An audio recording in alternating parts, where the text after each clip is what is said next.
Порано бевме навикнати да слушаме за витаминот Д и неговото влијание на коските. Но се докажува дека витаминот Д е многу поважен од тоа и дека има многу функции во нашите тела. Повисоките нивоа на витаминот Д во крвта, например, се поврзани со подобар исход или медицински кажано подобро преживување кај ракот на дојка. Ова особено важи за жени пред менопауза. Вака гласи генералниот заклучок на значајна научна студија која беше објавена минатата година во Journal of American Medical Association Oncology. Научниците следеле 1666 испитанички во период од 7 години, го мереле нивото на витамин Д и ја барале евентуалната врска со исходот од рак на дојка.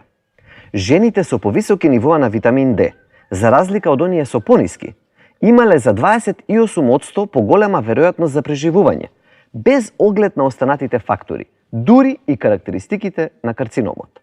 Кај жените пред менопауза, овој ефект бил уште посилен. Повисокото ниво на витамин Д значело и 55% поголема веројатност за преживување. Инаку, витаминот Д и во други студии е поврзан со помала веројатност од појава на одредени видови рак, а исто така е поврзан и со подобро преживување кај рак на дебело црево. Значи, ова не е единствена студија која на некој начин го поврзува витаминот Д со канцер. Мој совет до пациентите. Немате никаква штета ако витаминот Д го одржувате во природните физиолошки нивоа, поблиску до горната, одошто до долната граница. Може да имате само потенцијален огромен бенефит. Лесно се мери и обврзно измерете витамин Д во крвта пред да почнете да земате суплементи. За дозата, секогаш треба совет од стручно лице.